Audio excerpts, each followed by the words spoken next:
टूनी चिड़िया की पति की मौत हो चुकी थी। टूनी के 2 छोटे छोटे बच्चे थे। वह बड़ी मेहनत से अपने बेटों का पालन पोषण कर रही थी, पर कुछ दिनों से टूनी को एक बड़ी बीमारी ने घेर लिया था। बेटा, मैं आपके पापा का सपना पूरा ना कर सकी। वो चाहते थे कि आप एक बड़े डॉक्टर बने, पर इस बीमारी से मेरा बचना मुश्किल है। नहीं मम्मा, मुझे छोड़कर मत जाइए। आपके बिना हमारा क्या होगा? बेटा, सुंदरी आंटी को बुला कर लाओ यहाँ। मुझे कुछ जरूरी बातें करनी है उनसे। अपनी माँ की बातें सुनकर बबलू सुंदरी को बुलाने चला जाता है, लेकिन सुंदरी को पुकारते पुकारते ही टूनी की मौत हो जाती है। मम्मा, आप आंखें खोलिए, देखो मैं सुंदरी आंटी को ले आया हूँ। अपनी मम्मा को आंखें खोलते ना देख टूनी के दोनों बेटे रोने लगते हैं।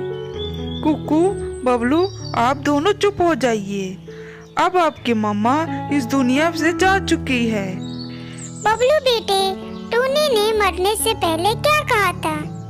सुंदरी आंटी, मम्मा बस आपका नाम पुकारते पुकारते ही मर गई। बस कह रही थी सुंदरी आंटी को बुला लाओ। बबलू की यह बात सुनकर तो सुंदरी कौवे के पसीने छूटने लगे और वह कालू कौवे से कहती है, चलिए कालू जी यहाँ से, मेरी तबीयत कुछ ठीक नहीं लग रही है। लगता है वैद्य से दवाई लेनी पड़ेगी। ऐसा कहकर सुंदरी कौवी कालू कौवे को लेकर वहाँ से चली जाती है। सुंदरी जी, आखिर क्यों? टूनी ने मरते समय आपको याद क्यों किया? ऐसी क्या बात थी जो टूनी सिर्फ आपसे करना चाहती थी? कालू जी, मैं आपको सब बताती हूँ। अपने पति के मौत के बाद टूनी हमारे घर आई थी और बोल रही थी, सुंदरी बहन, ये मेरी शादी के गहने और मेरे पति के कमाए हुए पैसे हैं। तो टूनी बहन, इन्हें मेरे पास क्यों लेकर आई हो? सुंदरी बहन, आपको तो पता है सब। अब मैं घर में से बाहर काम पर जाती हूँ और अभी मेरे दोनों बच्चे बहुत छोटे हैं, तो इन्हें आप अपने पास संभाल के रख लीजिए। जब मुझे इनकी जरूरत होगी तब मैं आपसे ले जाऊंगी। ये तो तुमने बहुत अच्छा किया जो इतने गहने जेवर मेरे पास ले आई। तुम बेफिक्र होकर काम पर जाओ। ये गहने मेरे पास सुरक्षित हैं। धन्यवाद सुंदरी बहन, आपने तो मेरी सारी चिंताएं दूर कर दी। तो बस इसलिए कालू जी, टूनी मेरे से बात करना चाहती होगी। तो सुंदरी जी, आपने मुझे पहले क्यों नहीं बताया? और अब इन गहनों और रुपए के बारे में आप क्या सोच रही हो? सोचना क्या है कालू जी, टूनी तो मर चुकी है और ये गहने की बात हम दोनों के सिवाय किसी को नहीं पता। कालू और सुंदरी को तो टूनी के गहनों पर लालच आ जाता है और वह सब अपने पास ही रख लेते हैं। और इधर कुक्कू और बबलू अपनी माँ को याद करके रोते रहते हैं। भैया, बहुत भूख लगी है, घर में भोजन का एक भी दाना नहीं है। मम्मा का जमा किया हुआ सारा भोजन खत्म हो गया है। छोटी, तू चिंता मत कर, मैं अभी तेरे लिए भोजन लेकर आता हूँ। अपने छोटे भाई को ऐसा बोलकर बबलू कालू कौवे के घर भोजन लेने चला जाता है।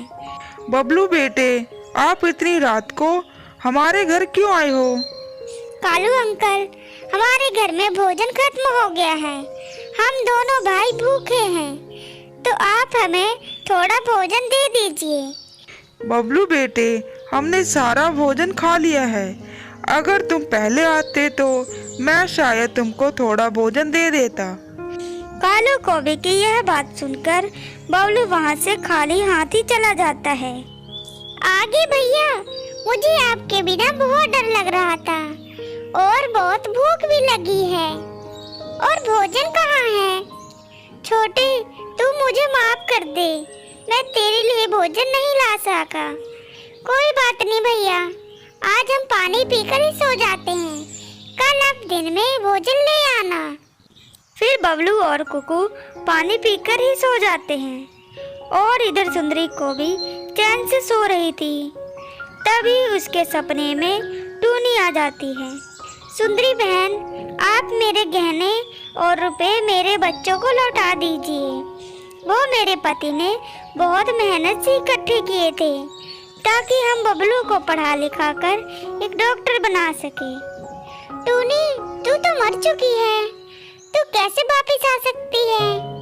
नहीं नहीं, तू जिंदा नहीं हो सकती। सुंदरी जी, क्या हुआ? आप नींद में क्या बड़बड़ा रही हो? कुछ नहीं कालू जी, बस मैंने सपने में टूनी को देखा। अब आप सो जाइए।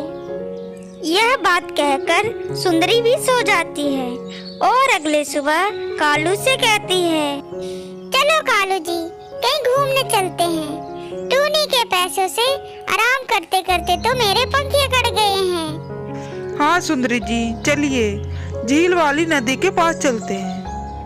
फिर वह दोनों घूमने के लिए निकल जाते हैं। सुंदरी सुबह सुबह के मौसम का खूब आनंद ले रही थी। तभी एक बड़ा सा पत्थर सुंदरी के ऊपर आ गिरता है। कालू जी, बचाइए, हटाइए इस पत्थर को, ना जाने कहां से मेरे ऊपर आ गिरा। फिर कालू पूरी जान लगाकर सुंदरी के ऊपर से पत्थर हटा देता है। कालू जी, मुझसे तो उड़ा भी नहीं जा रहा है, इस पत्थर ने मेरे पंख तोड़ दिए हैं। आप मुझे पहले डॉक्टर के पास ले चलिए।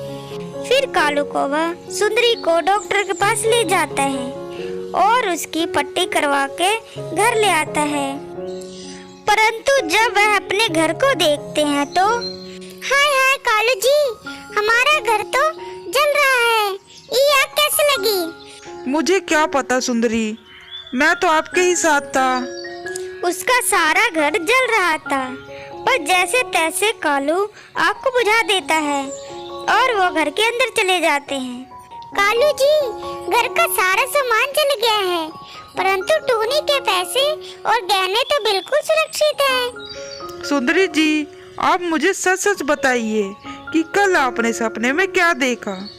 फिर सुंदरी टूनी की एक एक बात कालू कौवे को बताती है और तभी वहाँ पर एक आवाज होने लगती है, मेरे गहने और रुपए मेरे बच्चों को वापस लौटा दीजिए, वरना इस बार मैं तुम दोनों को जिंदा नहीं छोड़ूंगी। ये तो टूनी की आवाज है। सुंदरी, जल्दी से बक्सा उठाइए और हमें बबलू और कोको को ये दे आते हैं, वरना टूनी मुझे जिंदा नहीं छोड़ेगी।